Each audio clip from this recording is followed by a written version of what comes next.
Master है और ये हमें उस ऊंचाई तक ले जा सकते हैं जिसकी आप कल्पना नहीं कर सकते। कारण क्या है? मनुष्य शरीर इसीलिए मिला है कि मनुष्य को उस परमात्मा को जानना चाहिए, इस संसार में अपने भोग विलास में नहीं जाना चाहिए।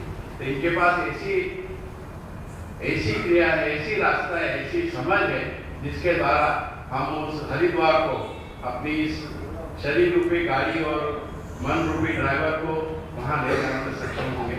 मैं ज़्यादा तो इस बात में क्या बताऊँ, लेकिन मेरे जीवन का अनुभव है कि मैं 10 साल पहले मेरे को डॉक्टर ने बोल दिया था एंजियोग्राफी 99% है and you will not survive with in 50 days. लेकिन डॉक्टर साहब की मेरे को ऐसी कृपा है, आज मैं जिंदा हूँ। इनकी बताई हुई क्रिया मैंने दिल से की है और मैं सही कह रहा हूँ। मैं आज यंग आदमी हूँ, 70 ईयर का ओल्ड हूँ, लेकिन मैं यंग आदमी से भी काम नहीं कर सकता हूँ। मैं धीरू भाई का बड़ा आभारी हूँ जिन्होंने आज आपको ये अवसर दिलाया है। मैं धीरू भाई की कंपनी का ही आजकल मैनेजमेंट संभाल रहा हूँ। तो मैं डॉक्टर साहब से निवेदन करूँगा कि वो हमें कुछ अमृतवाणी सुनाए।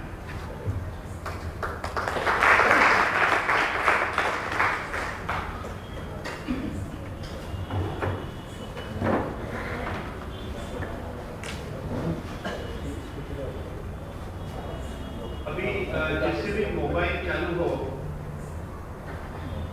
वो साइलेंस मोड या वाइब्रेटर मोड या स्विच ऑफ। जिससे क्या होगा कि जो कीमती समय अभी हम कुछ सीखने वाले हैं, समझने वाले हैं, उसमें डिस्टर्बेंस न हो इसके लिए। क्योंकि मुझे तो डिस्टर्ब नहीं होगा इस सब्जेक्ट के प्रति मैं बोल रहा हूँ, लेकिन दूसरे लोगों को डिस्टर्बेंस हो सकती है। देखिए आज आप पहली बार मुझे सुन रहे हो, ये एक सब्जेक्ट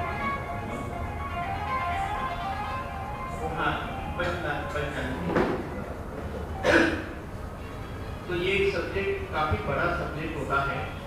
आज भी सब्जेक्ट को एक ऐसे मोड पे देखेंगे कि ओवरऑल पूरी बात हम समझेंगे। सबसे पहले इस शरीर की रचना ईश्वर ने इतनी अद्भुत बनाई है कि हम अगर इसको समझ लेते हैं तो जीवन भर स्वस्थ रह सकते हैं।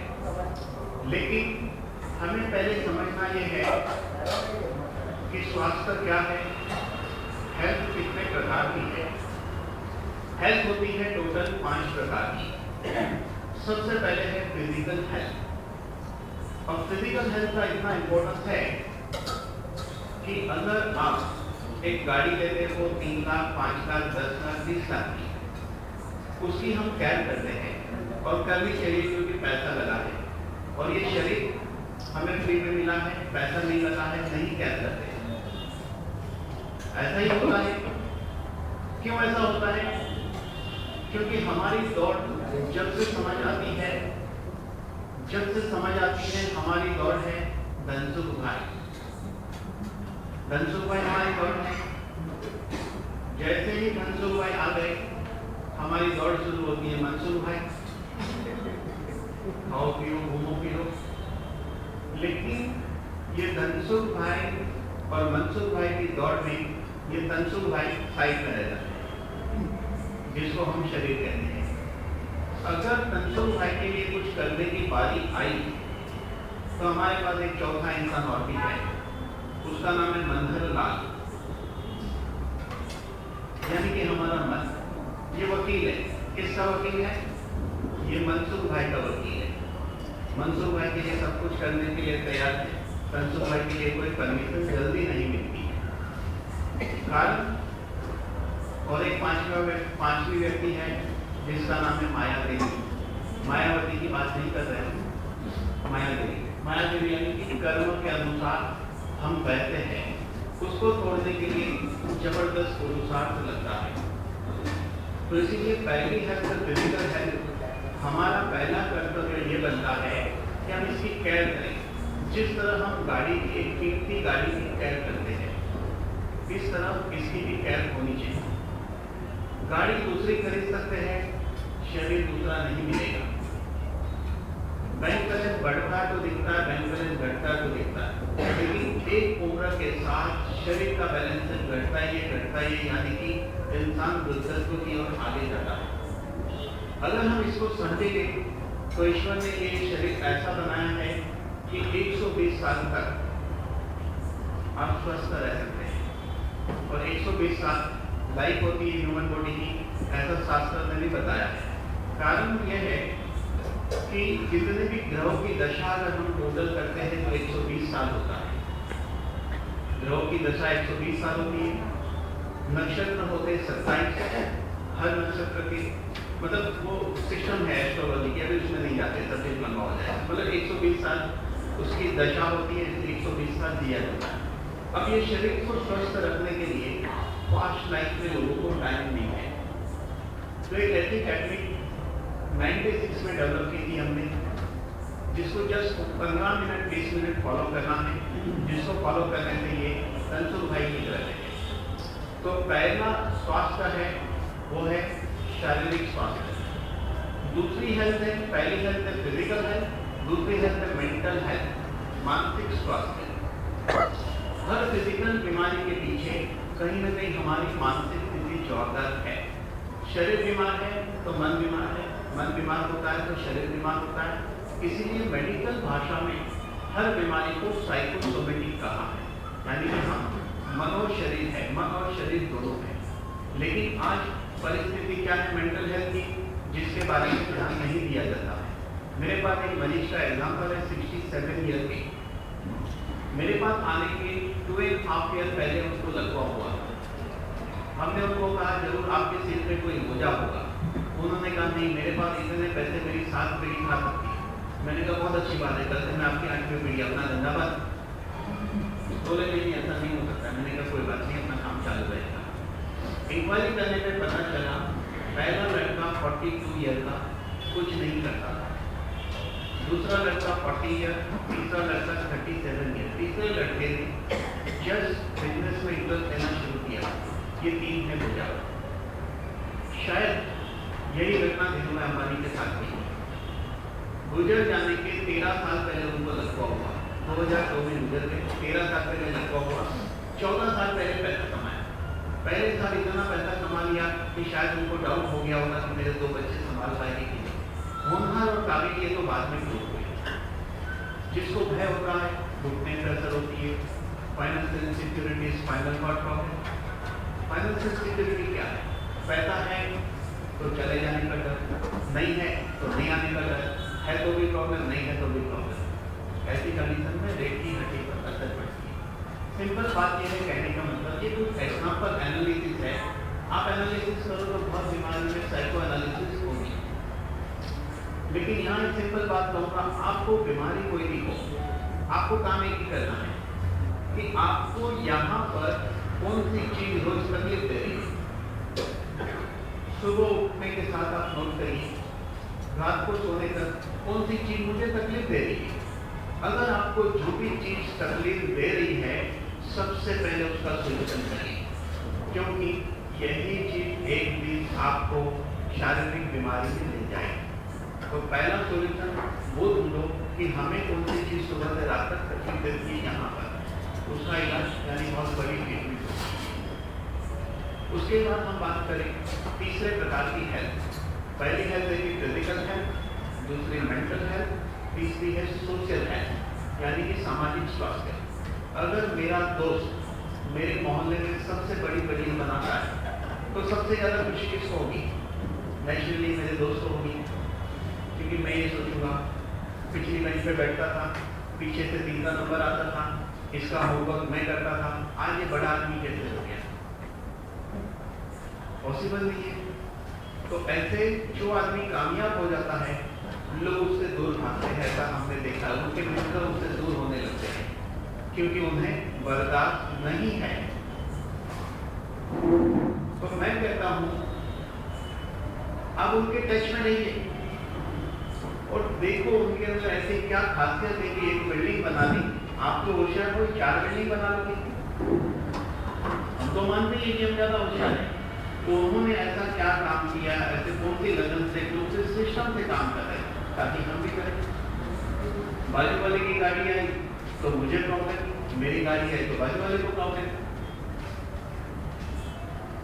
तो हम क्या सोचना क्या चाहिए उसने गाड़ी, मैं भी गाड़ी ले सकता हूँ, पॉजिटिव लेना चाहिए। तो सोशल हेल्थ का मतलब है कि हमने अपनी मेंटलिटी चेंज कर दी। तो समाज का क्या मतलब होता है? समाज का मतलब बहुत सिंपल है, मेरा घर सबसे पहला समाज है मेरा, उसमें मेरा वर्तन कैसा है, क्या मेरे घर में मैं शांति रखता हूँ या मेरे घर में मेरे कारण प्रॉब्लम होता है, ये ढूंढना है। अगर प्रॉब्लम की जड़ मैं तो मैं ऐसा क्या करता हूँ जिससे प्रॉब्लम होता है, उसको सोल्यूशन करना है। तो पहला समाज मेरा घर है, दूसरा समाज मेरे पड़ोसी है, तीसरा समाज है मेरी बिल्डिंग, चौथा समाज है मेरा एरिया, पांचवा समाज है मेरे रिलेटिव, छठा समाज है मेरे मित्र। एक आदमी का समाज हो सकता है कि आप 10,000 आदमी को जानते हैं, तो आपका समाज है 10,000 लोग। आप अगर 1 लाख आदमी को जानते हैं तो आपका समाज है 1 लाख लोग। बाकी लोगों से कोई मतलब नहीं। प्रॉब्लम तो तब होती है ना, मेरा दोस्त बिल्डिंग बनाता है, लेकिन जिसको मैं नहीं जानता वो भी तो बिल्डिंगें बना रहे हैं ना, उससे हमें कोई प्रॉब्लम नहीं है। तो अगर मैं मेरे समाज में कैसे रहता हूँ उसी से मेरी कीमत होती है और मुझे जीने की मजा आती है, उसको कहते हैं सोशल हेल्थ। और मजेदार बात यह है कि हर आदमी चाहता है कि समाज में उसकी कुछ वैल्यू बने, लोग उसको बुलाएं, लोग उसको इज्जत दें। हर आदमी को इज्जत प्यारी है, हर आदमी चाहता है कि लोग उसको पूछें। लेकिन देखा क्या गया है कि 2 किस्म के लोगों को समाज में पूजा जाता है। एक वो लोग जिनके पास पैसा है और एक वो लोग जिनके पास ज्ञान है। अगर ये दोनों चीज नहीं है तो उसके कुछ फॉर्मूले हैं, कुछ प्रिंसिपल है। पहला प्रिंसिपल है बहना सीखो, बहना सीखो, बहस बंद करो। हम लोग क्या करते हैं कि जो सब्जेक्ट हमारा नहीं है, कहीं आर्ग्यूमेंट होती है तो हम उसमें बहने लगते हैं, हमारी स्पेशलाइजेशन नहीं है तो अपने को सुनना चाहिए। अगर समझो कंप्यूटर का सब्जेक्ट है, मेरा नहीं है, तो मैं ज्ञान लूंगा, नहीं कि कुछ बोलूंगा। तो हम लोग बहुत बातों में बहस करते, सुनते नहीं। तो पहला प्रिंसिपल बहना सीखो, बहस बंद करो। तो आर्ग्यूमेंट नहीं करनी। जैसे मैं एक एग्जांपल देता हूँ, एक मेरा मित्र, बचपन की बात है, काफी पुरानी, फॉरेन जाके आया, फिर वहाँ की हर चीज़ों की वो तारीफ करने लगा कि वहाँ के रोड ऐसे, गाड़ी ऐसे, रेडियो टायर, ये वो सब। तो सब दोस्त मिलते थे तो उसको समझाते थे कि यहाँ पॉलिटिक्स ठीक नहीं है, ये ठीक नहीं है, वो ठीक नहीं है, रोड कॉन्ट्रैक्ट ठीक नहीं है, सब गपला है। तो उसको अपनी बात कहने का और जोश आता था। उसने मेरे साथ भी शुरू किया, मैंने कहा तेरी बात सही है, उसने देखा, मैंने मान लिया। मेरा स्वभाव पहले से नहीं आर्ग्यूमेंट करने का, कहानी 2 मिनट में। दूसरा प्रिंसिपल है सुनना सीखो। अगर एक शादी में गए हम, फंक्शन में, आपका मित्र मिल गया, हर आदमी आजकल प्रॉब्लम में है, हर आदमी के अपने दुख है, हर आदमी की अपनी एक पोटली है दोस्त की। उसने अपनी पोटली खोली और आपको दिखाना शुरू किया उसको क्या दुख है। अभी उसने अपनी बात की शुरुआत ही की थी और आपने उसकी बात को बंद करके अपनी पोटली खोल के उसको बताना शुरू कर दिया। हम ये बताना चाहते भाई, तेरे से तो बड़ा दुखी मैं हूँ, मेरी जगह कोई और होता तो बर्दाश्त ही नहीं कर सकता। हर आदमी ये कहता है कि मेरी जगह कोई और होता तो बर्दाश्त ही नहीं कर सकता। तो हर आदमी अपने प्रॉब्लम, उसकी बदली में सिंपल ये है कि बार बार हम अपने प्रॉब्लम लोगों को बोलते हैं तो इनडायरेक्टली हम नेगेटिव बन रहे हैं। तो बेटर है कि हम अपने प्रॉब्लम उनको ना कहें बल्कि उनके प्रॉब्लम सुने, क्योंकि हमको समझ है। उसके प्रॉब्लम सुनने के लिए कुछ नहीं करना है, जस्ट तकिया कला हाँ करने का, बुरा हुआ अच्छा हुआ जो भी बोलो, वो क्या कहेगा आपके बारे में, अरे जोशी अंकल कितना अच्छा बोलते हैं। जोशी अंकल बोलते नहीं, वो सुन रहे हैं, उन्होंने अपने 4 दोस्तों की कहानी सुनी, लेकिन इनकी एडवर्टाइज क्या होती है कि जोशी अंकल बहुत अच्छा बोलते हैं। एक्चुअली ये बहुत अच्छा सुनते हैं, ऐसा बोलना चाहिए। तो ऐसा ही प्रिंसिपल है, बहना सीखो, बहस बंद करो, सुनना सीखो। अभी कभी कभी क्या होता है कि लोगों को सामने से भी बुलाना चाहिए, लेकिन हम क्या करते हैं कि हमारे से बड़ा आदमी है पैसे में और उम्र में तो हम उसको बुलाते हैं, और हमारे से छोटा आदमी है पैसे में और उम्र में तो हम उम्मीद करते हैं कि वो हमको बुलाए। तो हम जा रहे रोड पे, समझो जा रहे थे, एक पहचान वाला आया, डिसाइड किया देखता हूँ बुलाते हैं कि नहीं, तो अपना तो मन को मैं बुलाने का नहीं, और वो बेचारे ख्याल में है, कुछ टेंशन में है, निकल गए बाजू से। आँख देखते हुए भी हरदम देखती, ऐसा नहीं समझना। आँख इंद्रिय है, मन के साथ अनुसंधान होगा तो देख पाती है। आँख खुली है लेकिन विचार नहीं है तो देख नहीं पाती है, वो बेचारा निकल गया। थोड़ी देर बाद हम फोन करते रात को, क्या बात है, बड़ी अकड़ आ गई, बाजू से निकले और बुलाया तक नहीं। तो अगर हमको भी कहाँ काम थी, हम भी तो बुला सकते थे। तो जीवन में कुछ चीजें ऐसी होती है कि हमारा वर्तन, हमारा बिहेवियर हमको एक ट्रेनिंग देता है। ये हो गई सोशल हेल्थ। अब चौथी हेल्थ है फाइनेंशियल हेल्थ। फाइनेंशियल हेल्थ के लिए भी एक अच्छा प्रिंसिपल है। देखिए, पैसा जिनके पास है तो क्यों है, नहीं है तो क्यों है, उसकी एक सिंपल एनालिसिस होती है। कई लोग कहते हैं मैं पैसे के लिए काम नहीं करता हूँ, मैं पैसे को इम्पोर्टेंस नहीं देता हूँ। तो इसका मतलब ये नहीं कि पैसे वाले, मैं रिश्तों को इम्पोर्टेंस देता हूँ, पैसे को नहीं। तो इसका मतलब ये नहीं होता जिनका पैसा है वो रिश्ते को इम्पोर्टेंस नहीं देते हैं। तो कई लोगों के सेंटेंस ही ऐसे होते हैं, वो कहते हैं कि मैं इम्पोर्टेंस नहीं देता हूँ। बचपन में मैंने एक पिक्चर देखी थी जिसका नाम था बुलंदी, राजकुमार की। उसमें एक डायलॉग है, इंसान को आधी कामयाबी समय की पाबंदी से मिलती है, बाकी आधी मुकद्दर और मेहनत से। मतलब कि मुकद्दर का रोल 25% है, मेहनत का रोल 25% है, 50% टाइम का रोल है। कई लोग मेहनत बहुत करते हैं, राइट टाइम पे नहीं करते हैं, राइट वक्त नहीं करते हैं, इसलिए कामयाब नहीं होते हैं। जिनको भी जो चीज पाने की लगन है वो उसको जरूर मिलती है। लगन और प्यास चाहिए, नशा चाहिए। नशा हर चीज में है।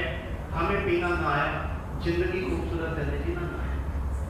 यानी नशा पैदा करो तो जो चाहिए वो मिलता है। अगर आध्यात्म में जाना है तो नशा चाहिए, पैसा कमाना तो नशा चाहिए। लेकिन यहाँ पे हमें हर चीज का एक संतुलन बनाना है। फाइनेंशियल हेल्थ भी उतनी ही इक्वली इम्पोर्टेंट है, लेकिन हमारा फोकस होता है only financial health. Physical health पे ध्यान नहीं दे पाते हैं ज्यादातर लोग, मेंटल हेल्थ पे या सोशल हेल्थ पे, फाइनेंशियल हेल्थ। लेकिन आप सोचेंगे ये चारों चीज जिसको मिल जाए वो तो बहुत खुश नसीब होगा, राइट और रॉन्ग? राइट। लेकिन चारों चीज मिलने के बाद तो दुख शुरू होता है, क्योंकि जिंदगी में नेक्स्ट क्या? इसीलिए चाहिए पांचवी हेल्थ, जिसको कहते हैं आध्यात्मिक स्वास्थ्य, स्पिरिचुअल हेल्थ। आध्यात्मिक राह पर चल रहे हैं इसलिए सुखी है, पहुंच गए तो दुखी नहीं हो। यानी आध्यात्म का एक ऐसा रास्ता है जिस रास्ते पे चलने से अपने आप उस मंजिल की ओर हम पहुंचते हैं। तो ये 5 हेल्थ के प्रकार देखें, ये हर हेल्थ के लिए एक प्रोसीजर है। फाइनेंशियल हेल्थ छोड़िए, मैं दिखाता हूँ, क्योंकि फाइनेंशियल हेल्थ के लिए मैं यही कहूँगा कि इंसान जो भी काम करता है लगन और दिल के साथ करे। नौकरी कर रहा है तो बेस्ट होना चाहिए कि पूरे कंपनी में उसके जैसा कोई आदमी नहीं। मैनेजर हो तो बेस्ट होना चाहिए, उसका जैसा दूसरा जगह ले ही नहीं सकता। बॉस हो तो बेस्ट बॉस, इसके जैसा दूसरा बॉस मिल ही नहीं सकता। हर आदमी अपने रोल को परफॉर्म करे तो एक दिन उसको नया रास्ता अपने आप मिलेगा, फाइनेंशियल प्रॉब्लम सॉल्व होते हैं। और ये मैंने बचपन से अभी तक में एक्सपीरियंस किया है। जब तक हमारी दौड़ रहेगी अंत नहीं है। दौड़ ऐसी होनी चाहिए यहाँ से मुक्त, तो अपने आप हर चीज पहुँचती है। अब हम बात करेंगे, ये सारी बात हो गई, अब बात करेंगे आध्यात्म, जो सब्जेक्ट पे हमें बात करनी है। ये ओवरऑल एक जनरल बात मिलेगी। अब आध्यात्म में सबसे पहले होता है कि हम कहते हैं कि धर्म करना चाहिए, मनुष्य योनि मिली है तो। हर आदमी कहता है धर्म करो, धर्म करो, धर्म करो। तो धर्म का मतलब क्या है? तो धर्म कोई कहता है जैन धर्म, हिंदू धर्म, वैष्णव धर्म, क्रिश्चियन धर्म, मुस्लिम धर्म, ऐसे हम कहते हैं। ये सब धर्म नहीं है, ये धर्म प्राप्ति के रास्ते हैं। इस रास्ते को हम धर्म समझते हैं। तो फिर धर्म क्या है? तो कोई कहेगा सच बोलना धर्म है। अगर सच बोलना धर्म है तो सच बोलने से उस ज्ञान की प्राप्ति नहीं होती। सच इसलिए बोलना चाहिए कि ताकि हम मुसीबत में ना पड़े। दान करना धर्म है तो गरीब आदमी नहीं कर पाएगा। धर्म शब्द का मतलब है धार्यते इति धर्म। हमको धारण करना है क्या? अपने स्वभाव को। जैसे कि सूरज का स्वभाव है प्रकाश देना, अगर वो प्रकाश नहीं देगा तो अपना धर्म चुप गया है।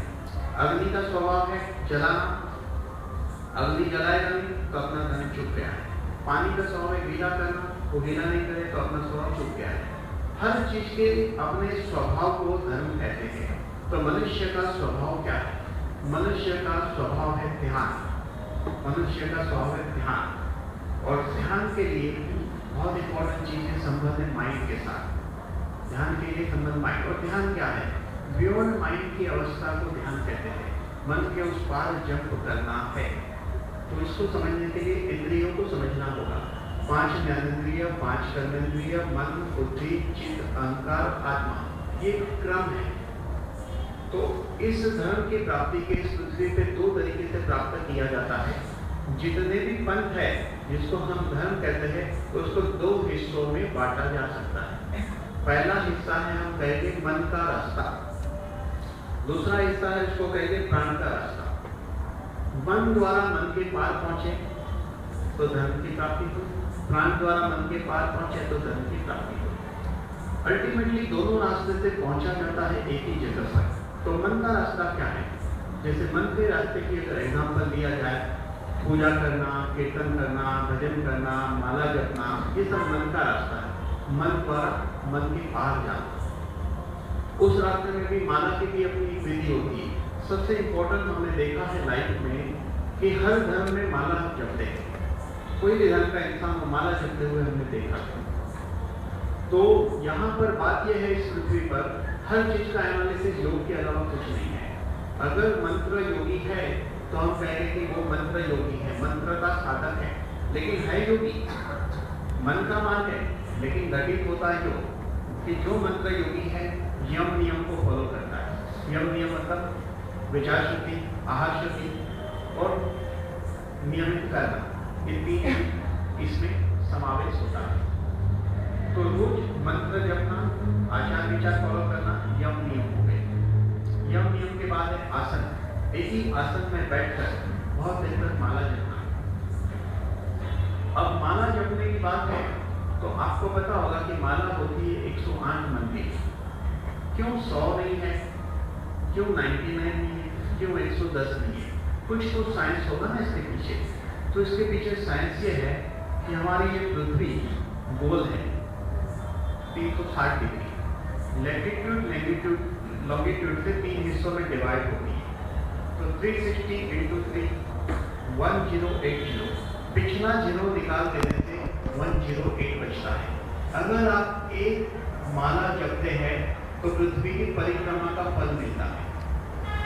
और नक्षत्र होते हैं 27, हर नक्षत्र के 4 चरण होते हैं। 27 into 4 108। देखिए कोई भी पैदा होता है तो उत्तराषाढ़ा पहला नक्षत्र, दूसरा, तीसरा, चौथा, कोई भी नक्षत्र के 4 चरण 108 होते हैं, इसीलिए 108 बनते हैं। अब माला जपने के लिए सबसे इम्पोर्टेंट है कि हम गिनते हैं। तो गिनते क्या है? भौतिकता को, संपत्ति और पैसे को गिनते हैं। भगवान के लिए कर रहे, आध्यात्म के लिए तो गिनना नहीं है, क्योंकि हम करें और हम गिने उसमें मजा नहीं है। मजा वो है करे हम और गिने वो कब गिनता है, उसके लिए एक प्रोसीजर।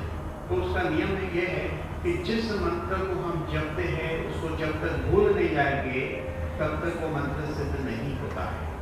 तो प्रोसीजर ये होनी चाहिए कि माला नहीं लेना है, एक आसन लगाकर बैठिए, आंख बंद करके बैठना है। जैसे ही हम आंख बंद करके बैठते हैं तो हमारी 5 इंद्रियों के साथ क्रिया होती है। खेल समझने वाला है ये खेल है, क्लियर खेल है। इसको समझ लिए तो उसमें से अंदर जा सकते हैं। तो क्या है 5 इंद्रिय? आंख बंद, एक इंद्रिय का सब्जेक्ट कर, मुंह बंद, दूसरे इंद्रिय का सब्जेक्ट कर। हमें ना सुगंध की जरूरत है ना दुर्गंध की, क्योंकि अगरबत्ती लगाए तो फिर मन भटकेगा सुगंध आ रही है या नोटिस होना शुरू होता है। तो ना अगरबत्ती लगानी है ना कुछ, तीसरे इंद्रिय कट। फिर भी 2 इंद्रिय बचती है। जब ये करने बैठेंगे आवाज आती रहती है, डिस्टर्ब करती है। हम क्या सोचते हैं, ये आवाज अगर बंद हो जाए तो मुझे मंत्र जपने में मजा आए। और 5वीं इंद्रिय स्पर्श। थोड़ी देर बाद चुनमुनी आती है, थकान लगती है, पैर में प्रैक्टिस नहीं है। इसीलिए पतंजलि ऋषि कहते हैं स्थिर सुगम आसनम। स्थिर सुखपूर्वक बैठना हुई आसन है, कोई भी पोजीशन में बैठो। और कैसे सिद्ध होता है? प्रयत्न शिथिलम आसन। लगातार अभ्यास से वो शिथिलता पे हम पहुंचते हैं। घंटों बैठ सकते हैं, 2 घंटा 3 घंटा बैठना मामूली। और इस पृथ्वी पे सबसे बड़ा काम क्या है? बैठना। एक आदमी 7 दिन भूखा रह सकता है, वही आदमी 1 घंटा स्थिर नहीं बैठ सकता है। सबसे बड़ा तप है स्थिर बैठना। सिंपल है, भगवान के मंदिर में जाइए, हमें वही प्रेरणा मिलती है। जिस तरह भगवान स्थिर बैठे हैं वो मूर्ति हमें प्रेरणा देती है कि जैसा मैं स्थिर बैठा हूँ ऐसा आप स्थिर बैठोगे तो मेरी शक्ति आपके अंदर प्रकट होगी। लेकिन मनुष्य बड़ा चालाक है, हाथ जोड़े 3 राउंड लगाए, निकल गए बाहर। वो बैठने की परंपरा क्यों है मंदिर में? फिर थोड़ी सी देर हम बैठते हैं तो भगवान को बुरा लग जाएगा, घर आया और बैठेंगे नहीं। तो बाहर निकल गए, जैसे मेहमान आया तुरंत तो नहीं जाता, थोड़ा तो बैठता है। तो एक आसन में स्थिर बैठ के करना है। जैसे जैसे स्थिर बैठेंगे दो चीज तकलीफ देते रहेगी, लेकिन करना है। मंत्र किस तरह जपना चाहिए उसकी एक विधि है कि एक छोटा सा मंत्र लीजिए, छोटा एग्जाम्पल के तौर पर ओम, बड़ा भी लिया जा सकता है। एक एग्जाम्पल देते हैं। मंत्र को इस तरह उच्चारना है कि यहाँ पे आप मारते हो ओम, रुको, ओम, फिर रुको। जब रुकेंगे तब यहाँ के सेंसेशन को पकड़ना है। इस सेंसेशन के बारे में पतंजलि ऋषि ने कहा है, इसी को विच्छेद कहा है। तस्मिन् श्वास प्रश्वास योगर्ति विच्छेद प्राणायाम। अभी बात करेंगे कि जो मंत्र योगी है वो भी प्राणायाम करता है, और इस प्राणायाम की विधि को हम यहाँ समझने की कोशिश करेंगे। आसन यह है कि स्थिर बैठना है, हिलना नहीं। चलिए आसन पे 2 मिनट और बताऊंगा। स्थिर बैठने से आप कहोगे क्या होता है? अगर आपका रोज का अभ्यास हो जाए स्थिर बैठने का 1 घंटे का, तो एग्जैक्टली 3 महीने बाद अगर आपकी ऑरा फोटोग्राफी की जाए, आज एक खींच लीजिए ऑरा फोटोग्राफी, बैठे हैं तब, और आज 1 घंटे बैठे उसके बाद एग्जैक्ट 3 महीने बाद, तो आपको चेंज दिखेगा। क्योंकि मनुष्य के 7 शरीर है। पहला शरीर स्थूल शरीर, प्राण शरीर, सूक्ष्म, कारण, महाकारण, विराट और शून्य, 7 शरीर है। अगर ऑरा फोटोग्राफी से आपने देखा, ब्रिलियंट फोटोग्राफी से दूसरे शरीर का फोटो आप देखोगे कि 1 इंच है, तो कुछ समय के बाद 3 महीने बाद 40 इंच 50 इंच हो जाएगा। अगर सूक्ष्म शरीर 1 मीटर है तो 100 मीटर हो जाएगा। इसीलिए कभी क्या होता है, नहीं आप ध्यान यहाँ दीजिए, वो तो बैकग्राउंड म्यूजिक है, वही जो ध्यान में यही होता है। तो जब हम किसी गांव में गए, किसी संत का नाम सुना, हम बड़े अट्रैक्ट होते हैं। क्यों अट्रैक्ट होते हैं? क्योंकि आपने उनके शरीर में प्रवेश किया है। अगर उसने 3 शरीर डेवलप किया है, 4 किया है, 5 किया है या 7 किया है, जिसने 7 शरीर को विकसित किया वो स्वयं विराट स्वरूप है। उसी के अंदर सब कुछ समाया हुआ है। यथा पिंड तथा ब्रह्मांड है। जो पिंड में है वो ब्रह्मांड में, जो ब्रह्मांड में वो पिंड में है। इसीलिए अलग प्रक्रिया घटित होती है। इसीलिए हमारी सेल बॉडी जैसे जैसे स्थिरता का अभ्यास बढ़ता है, हमारे दूसरे शरीर के साथ कार्य शुरू होता है, तीसरे के साथ, चौथे के साथ। चौथा जो शरीर है कारण शरीर, इसका संबंध अनाहत चक्र के साथ है। ये सब अपने आप में एक विषय है। कभी मौका रहेगा तो एक ही विषय पे मैं डिटेल कहूँगा। आज हम लोग हर कुछ सब्जेक्ट को मैं थोड़ा थोड़ा बीच में लूँगा। जैसे इस विषय पे मैंने लेक्चर दिए थे, उसकी 13 लेक्चर है। 7 चक्र का जो संबंध है, 7 चक्र 7 शरीर के संबंध में 13 लेक्चर है मेरे, 98 में दिए थे। और वो सारे लेक्चर एक डिफरेंट लेवल पे हैं। अगर उसका एक ग्रंथ बनाया जाए तो महाग्रंथ बन जाएगा। सारी लेक्चर बाकायदा संभाल के रखी हुई है, क्योंकि जरूरी नहीं कि दूसरी बार वो स्पीच आए। जब बोलना शुरू करते तो वो अपने आप, और कोई प्रिपरेशन से मैं नहीं बोलता हूँ कभी भी। अंकल जी को पता है, सब्जेक्ट भी बहुत बार सडनली डिसाइड होता है। एक बार डिसाइड हुआ कि 7 चक्रों पे प्रवचन देना है, तो 7 चक्रों पे 13-14 प्रवचन चले, जिसकी 1.5 घंटे की 7 कैसेट बन गई। इस तरह की प्रोसेस है। तो ये हमारा शरीर अद्भुत है। जैसे जैसे आप अभ्यास करोगे, आपके तीसरे चौथे शरीर के साथ काम शुरू होता है। जो चौथा शरीर है कारण शरीर, जिसका संबंध अनाहत चक्र के साथ है, ये ही मेन है। यहीं पे अनेक जन्मों के कर्म संस्कार छुपे पड़े हैं। मृत्यु के वक्त सूक्ष्म शरीर कारण शरीर को धारण करके यात्रा पे निकलता है। जब कारण शरीर तक पहुंचेंगे तो आध्यात्म के भेद समझ में आता है, जिसको कहते हैं हृदय ग्रंथि। तब फील होता है मुक्ति क्या है, एक मस्त लाइफ शुरू होती है। जैसे बाबा जी लोग कहते हैं ना, मजे में जीवन, कोई चिंता नहीं करने का, ऐसी फ्रीडम आ जाती है। यहाँ से हर चीज को यहाँ से हट जाए। बोलना और करना अलग है। जब तक प्रैक्टिकल नहीं करोगे अनुभव नहीं होता है। लेकिन जब कैंप में 3 दिन 4 दिन की प्रोसेस की जाती है, 50-60 में से 2 या 3 आदमी उस मुकाम को हासिल करते हैं। ऐसे कई लोग यहाँ मौजूद हैं जिनकी लाइफ बदल चुकी है। तो इस तरह इस एक्टिविटी में लगना पड़ता है। जब सब्जेक्ट के प्रति अवेयर बनेंगे तो और टिक जाओगे, और अवेयर बनोगे और टिक जाओगे, कुछ एक्सपीरियंस करोगे तो और मजा आएगा। तब चलेगा पता कि इस राह पे चलना चाहिए था और भी चलना है।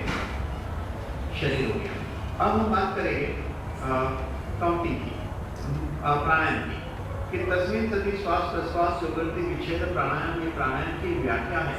लेकिन आज हम लगे हैं कौन से प्राणायाम में? सूर्य देवी, सिद्धि, सिद्धकारी, भ्रामरी, लूछा, भ्रष्टिका, इसमें लगे हैं। पहली बात, ये सारे प्राणायाम नहीं है। इन हिस्सों में ये चीज बढ़ती है, बहुत समझने वाली बात मैं कहने जा रहा हूँ। ये श्वास क्रिया है, तो फिर प्राणायाम क्या है तो अभी हम देखेंगे। लेकिन प्राणायाम के ऊपर भी एक चीज होती है जिसको क्रिया कहते हैं, क्रिया। तो एक होता है श्वास क्रिया, एक होता है प्राणायाम और एक होता है क्रिया। क्रिया सबसे सुप्रीम टेक्निक होती है और क्रिया के आगे एक चीज होती है जिसको मुद्रा कहते हैं। मुद्रा का संबंध होता है क्रिया और आसन का कॉम्बिनेशन, उसको मुद्रा कहते हैं। जैसे कि महामुद्रा है, केचरी मुद्रा है, वज्रोली मुद्रा, अमरोली मुद्रा, महावेद मुद्रा, ऐसी कुछ मुद्राएं होती है। इसमें से कोई साधक एक ही मुद्रा का अभ्यास करे सिर्फ 3 मिनट के लिए, उसकी कायाकल्प होनी शुरू हो जाती है। ऐसी टेक्निक है। लेकिन इन दिनों ये गुप्त विद्या जो है इतनी दुर्लभ है कि बहुत कम लोग सिखाते हैं और बहुत कम लोग उसको सीखना चाहते हैं। तो हम अभी बात करेंगे प्राणायाम की। विच्छेद की जो बात कही है कि सांस अंदर जा रही है, जा रही है, जा रही है, जानी खत्म हो गई और निकलनी शुरू हुई, उसके बीच में एक इंटरवल आता है, उसको विच्छेद कहते हैं। बाहर निकल रही है, निकल रही है, निकलनी खत्म हो गई और अंदर जाने की शुरुआत होगी, इसके बीच में एक विच्छेद आता है। ये विच्छेद को पकड़ना है, इसका अभ्यास उठते बैठते घूमते फिरते दिन रात करना चाहिए। जब आप बोल नहीं रहे हैं ये करिए, जब बोल रहे हैं तो कुछ और करिए, क्योंकि हमेशा दृष्टा और साक्षी बनना है। दृष्टा और साक्षी विच्छेद का बनना है, दृष्टा और साक्षी शरीर का बनना है, स्वयं का बनना है। जैसे एग्जाम्पल कि साक्षी भाव दृष्टा भाव बहुत सुना है, लेकिन इनको कैसे फील करोगे? अगर जो टेक्निक मैं आपको बता रहा हूँ सिर्फ अभ्यास करिए थोड़े दिन, आप उसको महसूस करोगे। जैसे कि मुझे हाथ के प्रति साक्षी बनना है, मैंने हाथ ऐसा किया, अब मुझे कुछ थोड़ा सा स्ट्रेस पड़ रहा है, कुछ झुंझुनी हो रही है, मैं इसके प्रति अवेयर हूँ। अगर मैं इस हाथ के प्रति अवेयर हूँ तो होता क्या है? होता ये है कि मेरी अवेयरनेस यहाँ है, मैं यहाँ साक्षी हूँ, मैं यहाँ दृष्टा हूँ। अंदर से प्राण ऊर्जा यहाँ बहेगी। अगर मेरे पेट में दर्द होता है तो मैं क्या बोलता हूँ? पेट में दर्द हो रहा है, पेट में दर्द हो रहा है, पेट में दर्द हो रहा है। घुटने में दर्द हो रहा है तो घुटने में दर्द हो रहा है, घुटने में दर्द हो रहा है। मैं कहाँ हूँ? यहाँ हूँ। होना क्या चाहिए? उस वक्त मुझे जानना चाहिए पेट की ओर, देखना चाहिए दर्द कैसे हो रहा है, कहाँ से उठ रहा है, कैसे उठ रहा है। जैसे देखना शुरू करोगे ब्रीदिंग खुलनी शुरू होती है। इसको कहते हैं नेचुरल हीलिंग प्रोसेस। अच्छा, अब हाथ के प्रति साक्षी बनने के लिए जरूरी नहीं कि मैं हाथ को ऐसा रखूं, मैं ऐसा रख के भी कर सकता हूँ। मैं बोल रहा हूँ कभी मेरा ध्यान यहाँ है, कभी मैं बोल रहा हूँ मेरा ध्यान यहाँ, कभी मैं बोल रहा हूँ मेरा ध्यान यहाँ रख सकता हूँ, मैं यहाँ रख सकता हूँ, यहाँ रख सकता हूँ, कहीं भी रख सकता हूँ। यानी कि हम अपनी चेतना को घूमते फिरते उठते बैठते शरीर के विभिन्न अंगों के प्रति ले जा सकते हैं। लेकिन हम देखते क्या है, हम शरीर में ही नहीं होते हैं। अब सोचिए आप, हम बाहर हैं, अंदर है नहीं, है नहीं, हम बाहर होते हैं, अंदर आना। जिस तरह एक एक हिस्सों के प्रति हम साक्षी बनते हैं, यही अभ्यास आपको साधना के वक्त उस मुकाम पे पहुंचाना है कि आप टॉप टू बॉटम पूरे शरीर के प्रति साक्षी बनो। पूरे शरीर के प्रति जिस दिन साक्षी बनोगे, कुदरत के महाप्राण में से ये शरीर प्राण खींचेगा, यानी कि प्राणों की वर्षा होगी, हमारे अणु अणु भी प्राण खींचने शुरू करते हैं। उस वक्त स्वयं हर सेल प्राणायाम कर रहा है। यानी आप एनर्जी के उस फोर्स के अंदर नहा रहे हो, इन्वॉल्व हो, मस्ती में हो, लेकिन अभ्यास। लेकिन यहाँ जो विच्छेद का अभ्यास, जिस वक्त आप उस विच्छेद को पकड़ते हैं, उस वक्त अंदर एक विस्फोट होता है प्राण का, आपका एनर्जी लेवल बढ़ता है। कभी प्रयोग करना है तो 10 मिनट करके देखिएगा, जिस विच्छेद को पकड़िए। अब ये विच्छेद की ही विद्या को जब विकसित करोगे तो उसको क्रिया कहा जाता है, डिफरेंट तरीके से क्रिया का अभ्यास, जिस पे कभी हम चर्चा करेंगे। लेकिन आप अभ्यास में विच्छेद पकड़ना शुरू करिए। लेकिन मंत्र योगी के लिए विच्छेद क्या है? 2 बार के मंत्र उच्चार के बीच की जो शून्य अवस्था है वो विच्छेद है। एक बार बोलो रुको, दूसरी बार बोलो रुको। लेकिन हम क्या करते हैं, हमने जीवन में देखा है कुछ किस्म के लोग होते हैं मंत्र जपने वाले। एक वो लोग होते हैं जवान और बूढ़े दोनों, कुछ नहीं किया जीवन में तो अब लगता है मंत्र करना चाहिए, तो शुरू हो गए मंत्र जपना। 5 माला का नियम है, 5 माला करी भूल गए। एक ऐसे लोग होते हैं जो लकीर के फकीर होते हैं, 38-36 की गाड़ी पकड़ने वाले होते हैं। वो लोग फास्ट राजधानी में बैठते जाते हैं, फटाफट मेरी माला होनी चाहिए। तो हो क्या रहा है, उंगली और माला का ध्यान हो रहा है, बहिर्मुखी ध्यान। उंगली भी बाहर है, माला भी बाहर है, तो वो चल रहा है, उंगली भी चल रही है, माला भी चल रही है, तो अंदर कुछ नहीं चल रहा है। तीसरे ऐसे होते हैं कि बड़े करोड़पति है, मैनेजर कंपनी खोल देता है, आराम से जाते हैं, आराम से उठते हैं, आराम से जाते हैं। लेकिन होता तो भाई ये 5 माला पूरी करनी है, इसीलिए माला का चक्कर हटाकर शांति से यहाँ ध्यान लगाकर जपना शुरू करिए। इम्पोर्टेंट मंत्र नहीं है, इम्पोर्टेंट है विच्छेद। आप मंत्र गिनोगे तो काउंटिंग नहीं होता, विच्छेद का ही काउंटिंग वो करता है। ऐसा 108 विच्छेद आपने पकड़ा तो आप एक अलग एक्सपीरियंस में जाते हैं। ये विच्छेद को बढ़ाते जाइए, बढ़ाते जाइए, बढ़ाते जाइए, एक वो अवस्था आएगी जहाँ मंत्र बोल गया और मंत्र से हो गया, यानी बियॉन्ड माइंड। तो हम क्या करते हैं, हमारा तो टारगेट है इतने जब करने, इतने जब करने। टारगेट तो बिजनेस में होता है, टारगेट तो लाइफ में होता है, टारगेट तो भौतिकता में होता है, अध्यात्म में टारगेट नहीं होता है। जहाँ टारगेट खत्म होता है वहीं तो अध्यात्म शुरू होता है। नो टारगेट, यहाँ no time, no target, no condition, सब होती। तो इस तरह मंत्र योगी जो है वो भी योगी होता है। अब होता क्या है, जब आप विच्छेद पकड़ना शुरू करते हो और थोड़ा थोड़ा मन विच्छेद में लगता है, उसी अवस्था को प्रत्याहार कहते हैं। आहार यानी खाना, हर 1 घंटे में खाओगे तो क्या होगा, बीमार हो जाओगे। तो हमारा मन लगातार विचार रूपी आहार ग्रहण करता है, इसलिए वो रुग्ण है। मन को विचार रूपी आहार न देने की प्रक्रिया को प्रत्याहार कहते हैं। ये मंत्र योग स्वयं प्रत्याहार की विधि है। विच्छेद वो अवस्था है, यही विच्छेद जब बढ़ते जाता है, बढ़ते जाता है, उसमें इन्वॉल्व होने लगते हो तो वो धारणा बन जाता है, और वही धारणा एक दिन खत्म हो जाती है और विच्छेद के प्रभाव में चले जाते हो तो वो हो जाता है ध्यान और समाधि, सविकल्प, निर्विकल्प, निराकार। इस तरह ये हर चीज अष्टांग योग है, फिर भी बांटा जाता है 2 हिस्सों में।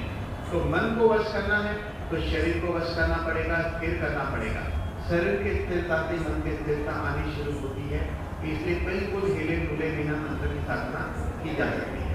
अब हम बात करेंगे दूसरे प्राण के मार्ग की। प्राण के मार्ग में ऐसा है कि मन नाम की चीज है नहीं, मन है भी और मन नहीं भी है। मन है तो क्यों है, प्राण की चंचलता ने मन को पैदा किया है। तो मन क्या है, प्राण का चंचल स्वरूप मन है। प्राण की चंचलता खत्म, प्राण मन का आधार प्राण है, आधार हटा दो, मन खत्म। अब इम्पोर्टेंट है कि मन कहाँ रहता है। मन क्या है, प्राण का चंचल स्वरूप। मन कहाँ रहता है, क्या मन यहाँ पर है, क्या मन हृदय में है, क्या मन पेट में है या घुटने में है, कहाँ है, बहुत बड़ा प्रश्न है। हम कहेंगे ब्रेन कहाँ है, यहाँ है, लेकिन यहाँ ब्रेन है वहाँ मन नहीं होता। मन हमारे हर सेल्स में होता है, हर सेल्स में मन होता है, हर सेल्स को माइंड होता है। क्यों सेल्स में मन होता है, जहाँ प्राण की क्रिया होती है वहीं मन प्रकट होता है। हमारे शरीर के सेल्स को 4 चीज की आवश्यकता है। ऑक्सीजन लंग्स के द्वारा ब्लड में मिक्स होता है, इंसुलिन पैंक्रियास के द्वारा ब्लड में मिक्स होता है, पोषक तत्व और ग्लूकोज डाइजेस्टिव सिस्टम के जरिए ब्लड में मिक्स होता है। Blood circulation system transportation system है, इसके जरिए ये चारों चीज हर सेल्स में पहुंचाई जाती है। और सेल्स में क्या होता है कि इंसुलिन ग्लूकोज को बंद करता है, ऑक्सीजन की हर जो एनर्जी रिलीज होती है, एनर्जी रिलीज होती है, सेल्स की क्रिया चलती है, राइट। यह है मेडिकल साइंस। लेकिन एक आदमी के लिवर के सेल्स को ये 4 चीज मिल रही थी तो क्यों लिवर बीमार हुआ।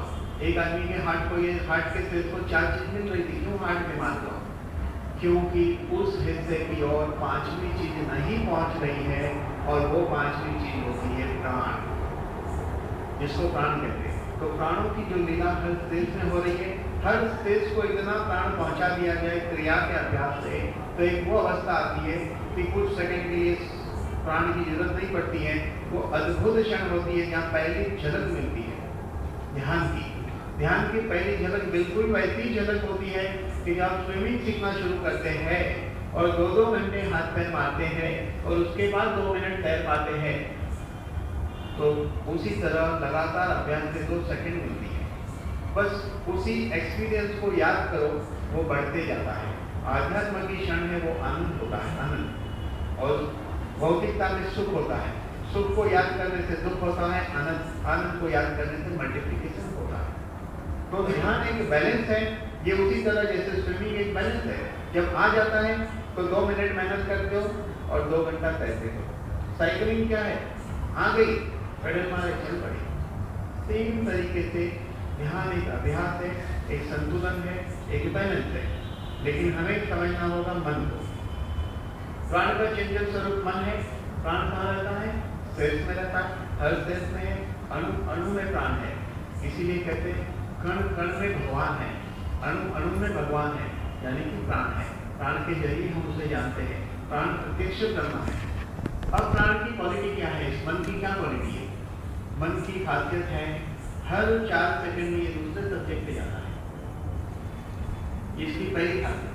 दूसरी खासियत, एक साथ कई ट्रैक चलते हैं।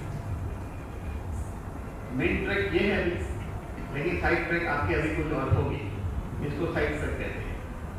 तो इस तरह मन अनेक ट्रैक के साथ चलता है, इसकी खासियत है। तो क्रिया की एक विधि ऐसी अद्भुत है कि जिसमें मन को ऑलरेडी कुछ ट्रैक दिए जाते हैं। मन की खासियत उसको 4 या 5 ट्रैक चाहिए, उसी ट्रैक में लगाते जाओ, तो उसी में घूमते घूमते उस ध्यान में जम पहुंचता है, जम करके पहुंचता है, उसको क्रिया कहते हैं। जिसका कभी प्रैक्टिकल भी हम करेंगे सर। अब समझिए ट्रैक चाहिए, तो हमारे पास अभी क्या ट्रैक है? मंत्र योग करते तो हम एक ट्रैक लेके चलते, मंत्र योग करना, लेकिन दूसरे ट्रैक डिस्टर्ब करते। क्रिया में कई ट्रैक दिए जाते हैं, जैसे एक मंत्र है, कुछ और है, कुछ और है, एक ट्रैक बना, एक सिस्टम बनी, जिस सिस्टम से आदमी शॉर्ट टाइम में एक्सपीरियंस कर सकता है। क्योंकि मन की गतिविधि को समझना बहुत जरूरी है। अब ऐसा है, मन सर्वव्यापी है। मन सर्वव्यापी है। इस पृथ्वी पे 3 चीज सर्वव्यापी है। ईश्वर सर्वव्यापी है, प्राण सर्वव्यापी है, मन सर्वव्यापी है।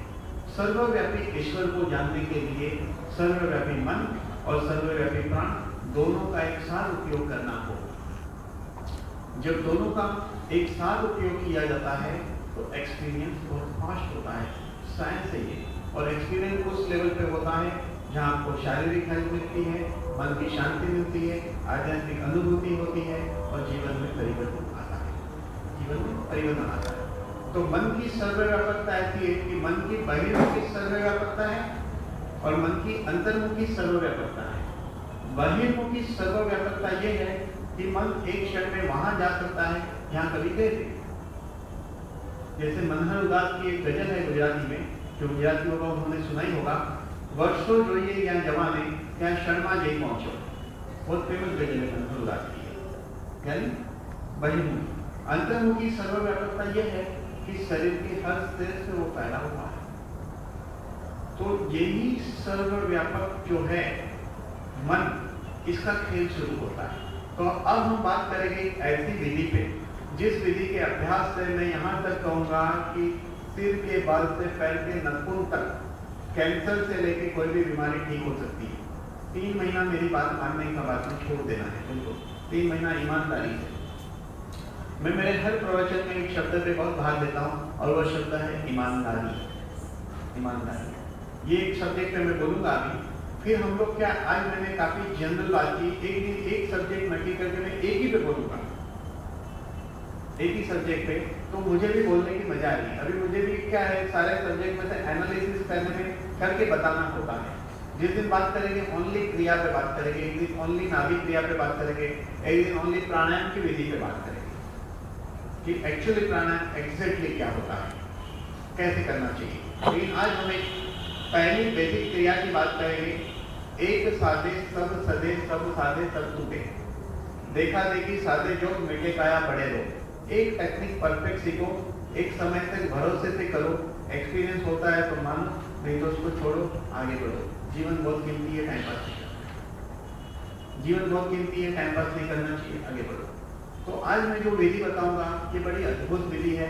दिखने में सिंपल है, लेकिन इसको सिंपल समझ के ये नहीं समझना इसका कोई रिजल्ट नहीं है। आध्यात्म की सारी गुण विद्या सिंपल नियमों में छुपी है।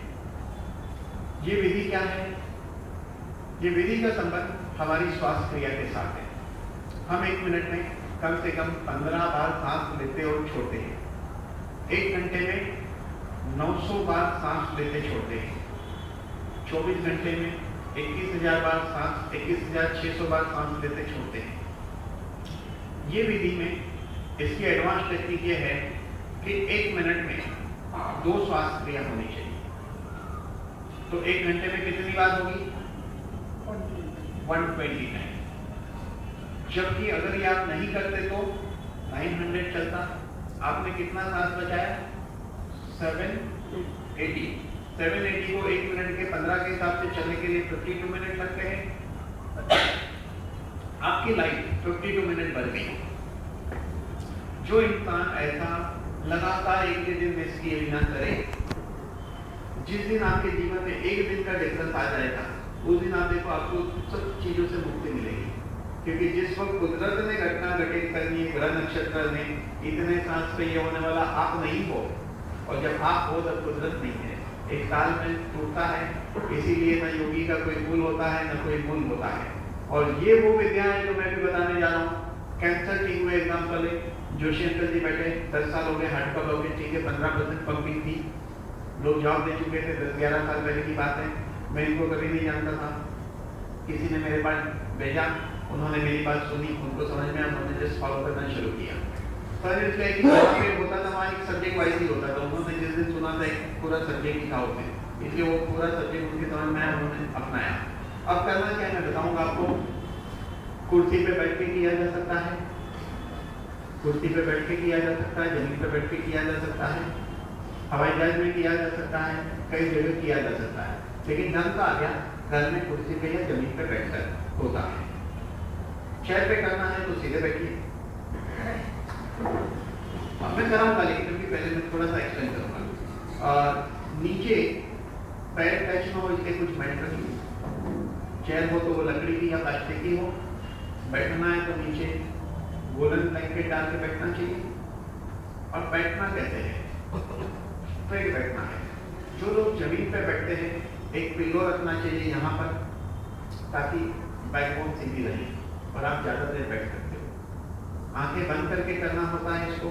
आंखें बंद करके, अभी नहीं करना है, देखिए आंखें बंद करके इसको करना होता है। सांस खींचनी है, नेवर टू थॉट। यहाँ कई लोग प्राणायाम करते होंगे, आपने कभी सांस खींची है? आप सांस खींचिए एक बार, लंबी सांस खींचिए। आपने देखा है कि बॉडी हिल रही है, ऐसे नहीं। सांस खींचने की विधि क्या है देखिए। नेवल टू थॉट क्यों कहा जाता है? नाभि चक्रे कायानुज्ञानम। नाभि यानी कि मणिपुर चक्र, ये हमारे शरीर की 72,000 नाड़ी का केंद्र है, 72,000 नाड़ी का केंद्र है।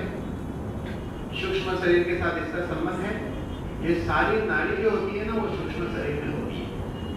सूक्ष्म शरीर में नाड़ी होती है। जिस क्रिया का अभ्यास करोगे, आपकी 72,000 नाड़ी में प्राण का फ्लो बहेगा, जहाँ ब्लॉकेज ऊपर बन जाएगा। जब नाड़ी का ब्लॉकेज खुलेगा तो बॉडी का ब्लॉकेज हो या बॉडी की प्लेसेस हो, टिक नहीं सकती है आपके शरीर में। 72,000 नाड़ी का केंद्र नाभि है, और यहीं पे जब चोट लगती है प्राण की, तो अंदर से उस शरीर में शुद्धिकरण होती है। पहले रोग के बीज जो होते हैं सूक्ष्म शरीर के, प्राण शरीर में आरोपित होते हैं, जिसका वृक्ष फिजिकल बॉडी में बनता है, जिसको हम पाइल्स कहते हैं या ब्लॉकेज कहते हैं या अल्सर कहते हैं या हर्निया कहते हैं, या जो भी बीमारी हम कहते हैं। इसीलिए एग्जाम्पल, एक लड़के को यहाँ ट्यूमर था, 3 बार कटवाने के बावजूद हुआ। ब्लॉकेज का ऑपरेशन करा तो दोबारा होता है, पाइल्स का ऑपरेशन करा तो दोबारा होता है। क्यों? क्योंकि तीसरे शरीर से दूसरे में और दूसरे से पहले में इस किस्म का ऑर्डर आ रहा है। उस ऑर्डर के मुताबिक इस बॉडी की और से इसकी मैकेनिज्म चल रही है। तो आपको ये तीसरे शरीर से क्यों आता है? क्योंकि चौथे कारण शरीर से कर्म के अनुसार तीसरे शरीर में एक सिग्नल आता है, जिसके जरिए बीज आरोपित होते हैं, दूसरे में और पहले में वो उगता है। ये वो विद्या है जहाँ तीसरे शरीर की सफाई करनी है। कर्म ने अपना काम किया, आपने पुरुषार्थ द्वारा अपना काम किया, कर्म को भोगने नहीं पड़ेगा, कर्म भस्म होता है, इसी को कहते हैं योग। तो कैसे करना है? सीधे बैठना है, आपको देखना है, मुझे देखना है मैं कैसे कर रहा हूँ। सीधे बैठना है, समझो आप अभी करने वाले हैं। यहाँ से सांस खींचनी है यहाँ तक। जनरली होता ये है, हम सांस खींचते तो ऐसे करते हैं। इसमें हमने क्या किया, स्नायु पे जोर दिया, सांस नहीं करी, स्नायु पे जोड़ा है। सांस धरी लेकिन ज्यादा जोर स्नायु पे है। लेकिन यहाँ ऐसे ये नहीं हिलना चाहिए, ये नहीं हिलना चाहिए, अंदर से लंग्स को एक्सपांड करना है इस तरह।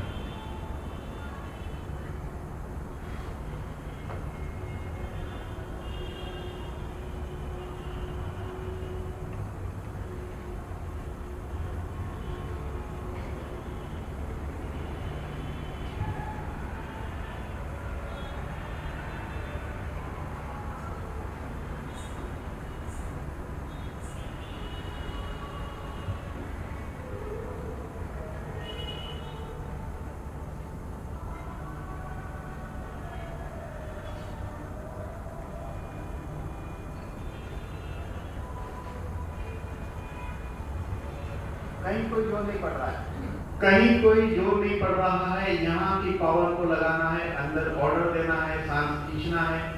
ऐसे ये अभ्यास करने की विधि है। 10 सेकंड लो, 10 सेकंड रोको, 10 सेकंड छोड़ो। हुआ एक बार, ऐसा 1 मिनट में 2 बार। लेकिन ये पहले दिन से नहीं होता है। पहले 5 सेकंड लो, 5 सेकंड रोको, 5 सेकंड छोड़ो। लेकिन होना चाहिए never to thought, never to thought, ये विधि है। नेवर टू थॉट रहने से पिछले शरीर का शुद्धिकरण शुरू होता है। सिर्फ 7 दिन के अंदर शरीर में चेंज आता है। 3 महीने में काया पलट होती है। 3 महीना आप कर लो, आपको लगेगा अभी तक मैंने ये क्यों नहीं किया। अब दिन में का कितना करने का, 1 घंटा करने का है तो 1 घंटा का अलार्म लगा के नहीं चलता। आपको पता क्या करना है, काउंटिंग की मेथड है। पहले यहाँ रखो, एक्चुअली तो 144 टाइम करना चाहिए। यहाँ रखो, आंखें बंद है, सांस लिया, रोका, छोड़ा। अंदर काउंटिंग क्या किया, ओम 1, ओम 2, ओम 3। ओम और 1 बोलेंगे तो 1 सेकंड होता है। खाली 1 2 3 4 बोल के 1 सेकंड नहीं होता है। हमारी स्पीड सेकंड से फास्ट होती है काउंटिंग की। तो आप बोलिए ओम 1, ओम 2, ओम 3, ओम 4, ओम 5, धीरे धीरे।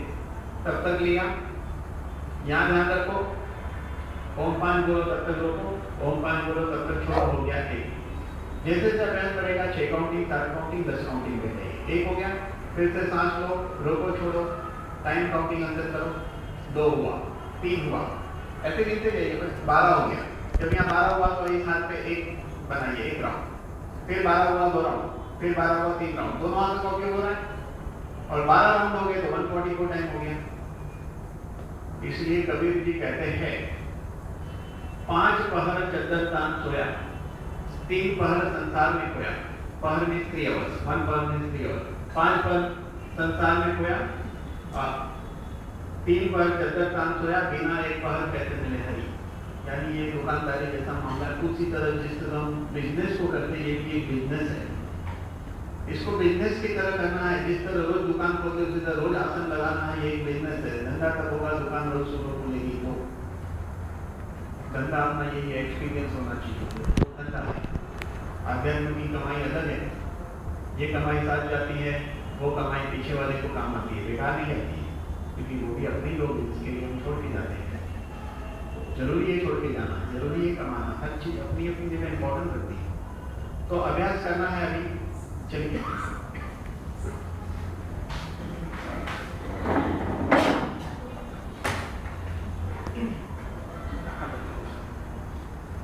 चलिए आंखें बंद करिए, आंखें बंद करिए। दोनों हाथों को अपने घुटने पे रखिए। काउंटिंग शुरू करिए। आप यहाँ से शुरू कर सकते हैं या यहाँ से भी कर सकते हैं। दोनों यहाँ रखो और इसमें भी यहाँ रखो।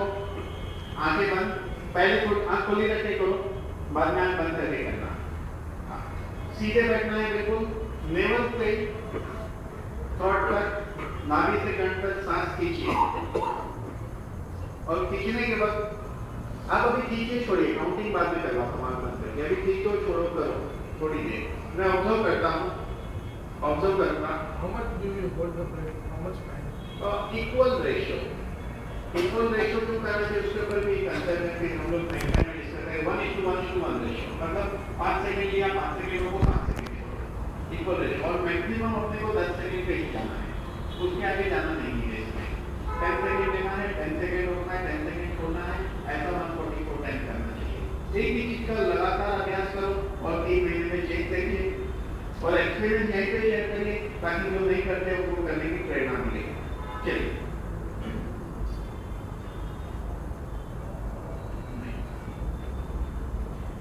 इसको मत दिलाइए, ऐसे स्ट्रेट हुई इसको थोड़ा अंदर खींचो और सांस खींचो यहाँ से, इसको नहीं लाइए, यहाँ से रोक दीजिए, दिमाग से प्रेशर, हाँ ये नहीं लाते, देखिए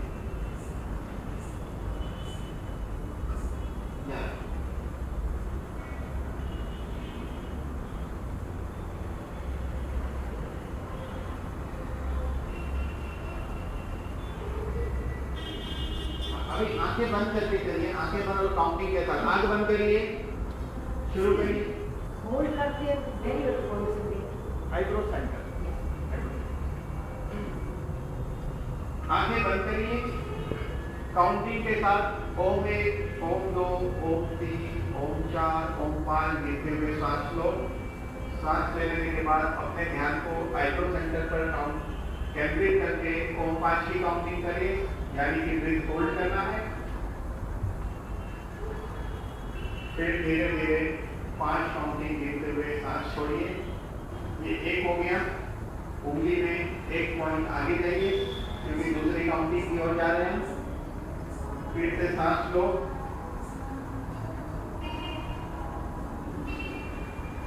फिर रोको, भ्रुकुटी पे ध्यान केंद्रित करके फिर धीरे धीरे 5 काउंटिंग पे सांस छोड़ना है। अभी सभी चीजों से मुक्त होकर 5 से 7 मिनट तक करना है। मैं घड़ी में देखिए 5 से 7 मिनट के बाद टाइम कह दूंगा, तब आप आंख खोल देना। एक 5 से 7 मिनट आप सब कुछ भूल जाएंगे, ना आंख खोलेंगे ना कुछ सोचने की कोशिश करेंगे। आपकी कोशिश सिर्फ ये रहेगी काउंटिंग पे ध्यान दिया जाए प्रॉपर, आईब्रो सेंटर पे ध्यान दिया जाए प्रॉपर और सांस छोड़ने पे ध्यान दिया जाए प्रॉपर। सांस को खींचना है नाभि से कंठ तक। इस तरह का लगातार अभ्यास करना है। रियल में तो 144 टाइम करना चाहिए, लेकिन जिसको समय का अभाव हो कम से कम 70 टाइम इस क्रिया का अभ्यास करना चाहिए। अभी हम लोग 5 काउंटिंग का अभ्यास कर रहे हैं, आगे प्रैक्टिस से 10 काउंटिंग पे जाना है, 5 से 6 काउंटिंग पे जाइए, आगे जाके 7 का प्रैक्टिस करिए।